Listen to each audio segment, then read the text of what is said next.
Hey guys, and welcome to a new video. Today is the day of a new build, or more or less it was yesterday, because yesterday I leveled up a new build, and as you may saw on the announcement, it is a Stormbrand Raider. And not just a normal Stormbrand Raider, it's obviously a little bit more tricky. I mean, it's an mbX build in the end, so you gotta have like 25 keystones and 60 mechanics built in, right? Now this is like a mind over matter agnostic mana stacking Archmage Stormbrand Raider. So yeah, there might be a bit of confusion there. Like, first question that I get on stream like all the time when I was leveling yesterday: why the hell would you take a Raider over something like a Hierophant for mana stacking, or Inquisitor, or any other thing that you would normally do, especially since brand nodes are like on the top left side of the tree, right? And yeah, that's actually a very valid question. But in my opinion, there is some things that I just don't want to miss out on. And this is, for example, ailment immunity. I think ailments are very, very strong. And there is more than just like getting a freeze immunity flask and the bleed immunity flask and stuff like that.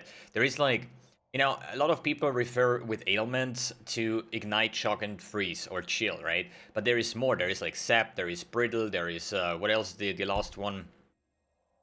Brittle, sap, scorch, I think. And when you're ailment immune, you're also kind of immune to the shocked ground in the maps, the burning floors, like whatever, you know? It's just so much more value out of there. So we got a nice feature in the 316, which is Purity of Elements, that I used on my Fireburst character to get ailment immunity just by activating the aura. It's just so freaking strong. But on a mana stacker, you don't want to reserve any mana, right? So we are also playing with an Essence Worm ring to get our Wrath aura in there.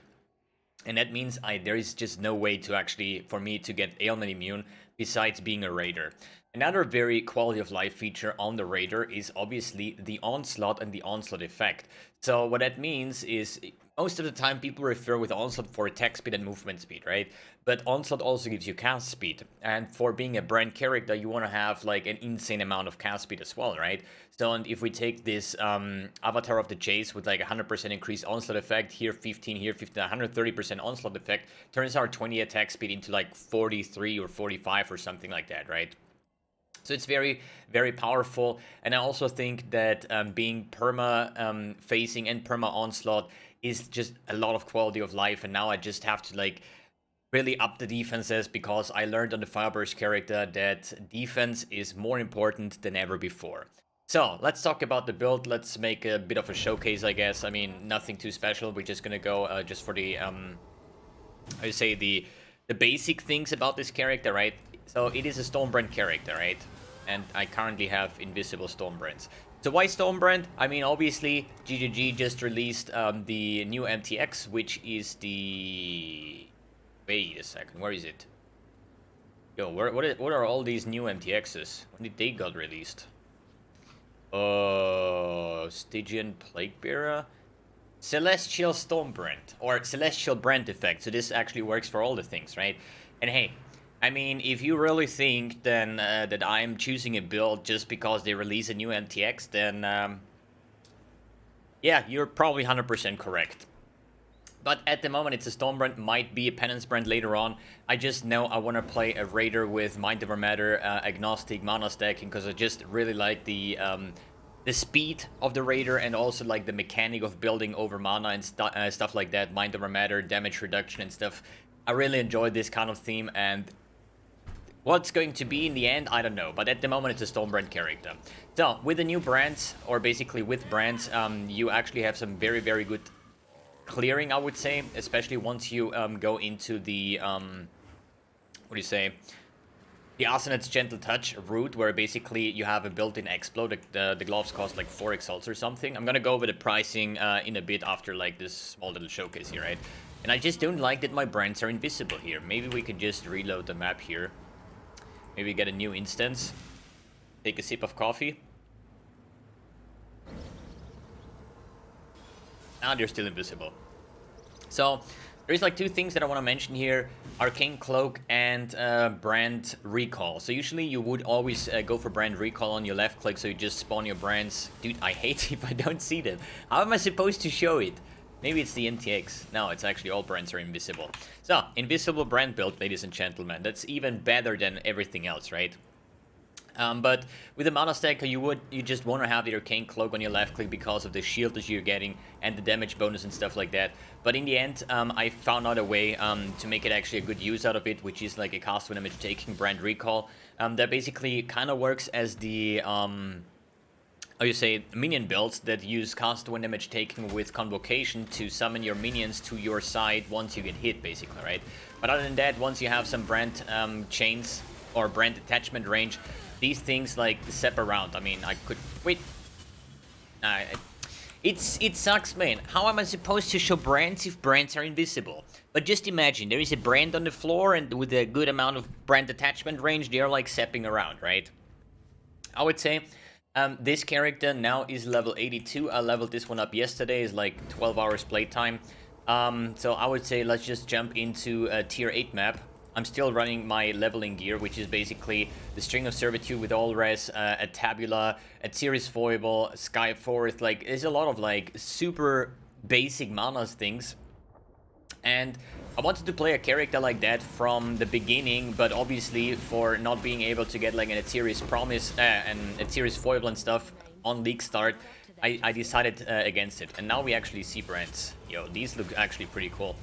So the Fire Burst character, just to give you like 1 or 2 words more on that one. I mean, it did actually a fantastic job for being a league starter, for not having more than 5 exalts invested total, and still being able to do all the content, like 118 of 118, and being able to kill Cyrus. Very slow Cyrus, but Cyrus in the end, right? God, I do have still some mana problems on this build, which I'm going to talk about in a bit. But therefore, it did an amazing job. And then I was checking back to the mana stuff, and I found out that all these mana items are insanely cheap. Like, really cheap. So either Stonebrand or at least like mana stacking is completely old school and it just doesn't live up to today's standards, more or less. Or I just found a niche build that is very strong for a very high budget, I would say, right? For being a stacker builds are among the most expensive builds. And mana stacking is no different, but it's a lot less popular since the nerf of the Archmage, and therefore I think it's just like very strong to build around, you know? When I talk about the investment, and a Series Foible is like 7 chaos, then you have like an Essence Worm is 2 chaos, then you have Skyforth Boots. They used to be multiple exalts, now they are like 15 chaos, right? What else is like mandatory? The Crown with the Enchant was like 1 exalt. So overall, and I just found a Healthy Mind, with 20%, I was about to buy one of those today to upgrade the build. Wait a second, how much is a 20%? 10 chaos. 10 chaos for max roll Healthy Mind. Well, that just shows another good example on how cheap mana stacking items are. And I think this build could have a lot of potential, but you're gonna see that it's going to get very, very hard to build around this kind of character, because for being a raider, traveling all the entire tree more or less to get to the stats that you want to have. Then I want to talk about like the mastery system that is insane, like lightning mastery, mana mastery, brand mastery, like all these kind of things. They just cost more and more skill points. A cluster jewel would be there as well in some part, right? So it's going to be very interesting to build around this kind of character. But as you see, it's just a brand build. You know, you lay down your brands and you just do stuff, right? I'm not too sure about the Nightmare Realm because I have still fairly budget items, more or less, besides like the Assonance Touch Gloves, right? So I'm not sure how it performs right now. And I still do have mana problems, and as well as my mana pool is quite tight right now with like 4k. I planned a PUB that has like over 10,000 mana or something, right? So we're not even halfway there. And for bossing, I mean, it's a brand build. You lay down your brands, you get your Sigil of Power down, you load it up, and yeah, let the brands do your work. It kind of plays a bit like a dot build in that regard. You just wait there and let your brands do the job. And this was like a tier 8 map on Awakener 8, because I'm not removing my watchstones just because I'm farming lower content, which makes things a lot harder, obviously, because if you just level up a character and then instantly jump into like high tier maps, Awakener 8, that makes things a lot harder, right? So if we take a look at path of building here, how would a character like this would build, you know? So Raider, as I said, facing onslaught, better onslaught effect, ailment immunity. At some point when I invested more into ailment immunity, we still missed 50%. Maybe gonna get this like through the thick skin cluster or shield or something like that. So my personal idea, since I have played those kind of builds as a Pathfinder, so the pathing would probably look something like this. We get the mana nodes, the jewel slot, then we go over here, take all the mana nodes over here, maybe some rest, depending on if you need rest. Then take mana nodes over here, mana nodes over there, then obviously here a cluster for like the unnatural instinct, going up here, taking alley overload, taking the cluster jewel, and then you would actually pass out over here for like brand nodes and stuff like that. Then here is mana nodes. Then you want to get the arcane will that is like 30% mana now. Then you actually want to go up here somewhere to get the mana nodes, the life nodes, and then maybe even get a healthy mind. This is sadly not affecting those nodes in the bottom anymore, but these two here. But as you see, just from the base scenario, you start in the ranger area and go up all the way to like alley overload, right? So you're investing quite a lot of points. So the problem is, Agnostic used to be here, where Iron Will is. So like, the new Agnostic is over here. And for playing a brand character, you also want to get Runebinder that was also over here. So how would that look like? You would probably path out something like this, where you get the Agnostic, where you get the Runebinder, where you get the better version of like Arcane Surge, you get the LE Overload, you want to have Mind Over Matter, you also want to have all the kind of mana regions. And as you see, we're already very starved on points, and we haven't even taken any like masteries yet, right? Then there is here a brand cluster over here, then we have a brand cluster over here, then you have the big ass lightning nodes over here. Lightning masteries are going very strong basically. And then we still haven't, wait, there is Forethought for the increased mana cost because of Archmage, right? What else would there be? Spell suppression, for example, would also be a very nice thing. And then I still want to have an entire cluster, and it's very point starved when it comes to that, right? So I have to like make a lot of cuts and think like, what is the best way to do things, right? And I found out with a thread of hope over here with a medium, and the funny fact is there was like 10 chaos for a -10 roll, a perfect roll. It's now like 15, 18. I bought mine yesterday for 10 chaos. And if I'm going to take this one here, I can get the Arcane Capacitor, I can get Agnostic, I can also get Divine Judgment as well as Holy Dominion, and maybe later on, if I have a spare point, which I don't think, but Sanctum of Thought also like reduced extra damage from critical strikes is quite nice as well. So the way that I want to try to do this is to save as many points as possible while getting the most out of it, right? And if we take a look at the different nodes, I think for Flask Mastery, only a 10% increased effect of Flask is actually interesting. Then for Mana Mastery, there's only two that I think are good. 10% chance to recover 10% mana when you use a skill, as well as 10% recover mana, recover 10% mana with 1 second when you use a guard skill. My Arcane Cloak is a guard skill, so as soon as I actually left click, I'm getting a boost of mana regen basically, because you used the guard skill recently, right? Then on the next thing, now it comes to the interesting part. I mean, life nodes are not that important. I think it's only the 50 life.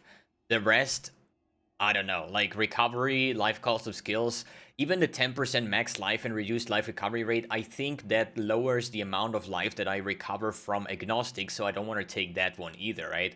So that's not a problem. But when it comes now to the brand mastery, there is obviously a bunch of good things. Recover 10% mana when a brand expires, I think is bad, because I don't see a scenario where a brand actually would expire.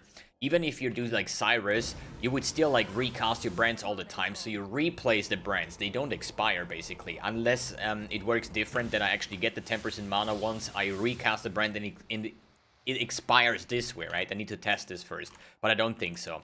But then you have like the brand attachment range, really strong. You can cast 2 additional brands, very good. Brand recall, cooldown recovery rate, I don't think so, because I'm barely using the brand recall. And then basically brand attached to a new nearby enemy each time they activate, no more than once every 0.3 seconds. That's like really strong in my opinion, just for the speed clear. Then next thing, Lightning Mastery, very insane.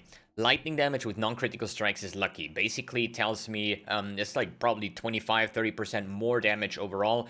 What that means is just like you hit with your spell or with your lightning damage, and it rolls twice, so 2 times lightning damage, and whatever rolls better from these two will get taken as the damage, and the other one gets discarded, right? So that's why I say if you have 1 to 100 damage, you roll the dice twice, and then you just take the better result. So overall, it's like a very, very strong thing for a non-crit build. Then we have non-projectile chaining lightning skills chain +1 time, and guess what? Brand is a chaining skill, it's not a projectile, so in that case, very, very strong for clearing. Then we have increases and reductions to maximum mana also applies to shock effect at 30% of their value. So if you would have some super high end gear, you probably look at around 500% increased mana on your entire tree, and like 0.3% of this is like 150% shock effectiveness, right? It's gonna be super easy with that to shock even Cyrus because of the shock threshold changes and stuff like that. So there is a lot of like very good lightning masteries. Even the caster mastery here, spells cost to gain mana equal to their upfront cost every 5th time you pay it. I do think this includes the Archmage thing, like 800. It's like hard to say because I'm spending so much mana, right? And basically every 5th cast should actually give me mana back. So maybe even if I now test it, I think I got 1 time mana back. Because it jumps like 800 down, and now it was like 600. It's like, you know, it needs to be tested how those things interact. I do think that I get the mana cost back basically, including the Archmage. So if I spend 800, every 5th cast should give me 800 mana back, which should be actually quite nice for sustaining the mana. It's about the overall concept of regenerating mana. Obviously, every 5th cast, 1 time back is not a lot, but then you compare it or include it with the regen, for example, or here when I use my brand skills that I have like 10% chance to recover 10% mana, and if you have more and more sources of that, you're gonna have a way better time sustaining up your mana. So the next thing is, as I said, I want to have a lot of brand notes. I want to have a lot of lightning mastery. I want to have mana mastery, life mastery. There is so many masteries, so many cool things, and I still want to get a large cluster jewel, and the pathing is super awkward. So it's going to be very interesting how to like forge out this build to actually make a valid and strong character, as well as I want to get my spell suppression going. I even maybe take a shield and go for some block, you know, because just upping the defense is as good as possible. But if we take a look at the lightning masteries, lightning mastery, we have 4 pieces, right? This with cast speed, lightning mastery is really good. This one is already like a lot of points to go through, and the other 2 are like too far away, too spread out to actually take them, so I need to cut this here, right? When it comes to brand mastery, there is 3 brand masteries. Even though I think this one is the bad one, just because it's crit multi, we're non-crit build, it would still make it easier because the crit nodes over here to proc AD overload. But the problem is, this node brand equity gives you my 2 additional brands. I don't need to have 7 brands, but 5 brands would definitely be a good thing, right? So I have the 2 brands on the mastery, but there is also the brand attachment range to the Holy Conquest node and the 2 additional brands. And that's why actually replacing the 3 brands nodes over here to take the 2 additional brands over there and actually take then my Holy Conquest plus the brand attachment range, right? And that's even though it costs 2 more points. I don't want to play with like 3 brands in a brand build. That kind of feels like a little bit clunky in that regard, right? But yeah, this is like the current idea of the build, more or less. The path of building of the current version is in the description below, if you want to take a look. But at the moment, it's just like trying to get levels, trying to level up, trying to get gear, trying to get all the stuff going, and then make a list on the things that I want to add. If it comes to like spell suppression, how do I get 100% spell suppression? With the Avatar of Veil, how do I get ailment immune? Where do I get the other 50%? You know, and now it's just about forging out the build to see if it's going to be a contender for a strong build or if it's just like a waste of time in the end, right? So when I sold off the Fireburst character, I got a total of like maybe 10 exalts to play around, where I invested into Asenath's Touch. They were like 4 exalts for me. Now they're like 4.5 exalts, 3.5 exalts. Then I yesterday bought an Unnatural Instinct. I paid 2 exalts for mine. Now they're at 2.8. This is just because I kind of know that Unnatural Instinct and other sources of items will get more expensive over time, so the faster you get those items, even if it leaves me with a freaking tabula, the better it is, because maybe tomorrow they are 3x plus, maybe in like 2 or 3 days they are 4x, 5x, you know, and I paid like 2x alts for it, right? And I think all the notes that you get from it, it's all benefiting our brands. Spell damage, cast speed, life, mana regen, area of effect, skill effect duration, regen, curses, mana reservation, efficiency of curse aura skill. Doesn't really matter too much. But the thing is, like, almost everything here just gives us a lot of like power, basically, and this is like very strong. And then I also got my Thread of Hope just to get like the core of the build working, and now I really want to invest into a Cloak of Defiance as the next thing, to spare 1 skill point to get the extra mana, to get the the extra strength out of Cloak of Defiance. Getting to the 40% MOM afterwards, because it has an additional 10%, and then just getting levels, getting the skill point now, since I have a healthy mind that's gonna be up here, then getting the next lightning mastery, and then probably get up to like the cluster jewels. It's just about levels and gear, leveling up your gems, getting your items going, and see how everything gonna work out later on, I guess. But yeah, I think that was enough talking for the current state of the art, I would say. Today on stream, I'm gonna level this build up more. And since I've done with my Atlas, I'm pretty much just gonna like run maps, like just do normal farming now, right? Just mapping. Gonna do some contracts maybe. I'm gonna go into Delve. I'm gonna go my temple. Like, I'm just gonna enjoy and play the game without any focus. Like, yo, I need to farm like 100x for this. Like, obviously, this is always the intention. But in the end, like, once you start playing the game, you're just gonna get currency, and then we're gonna invest more into the build, and just hope that this build is gonna work out in the end, because I'm really looking forward on playing a build like that. Alright guys, thanks for tuning in, thanks for watching, and see you on the next video.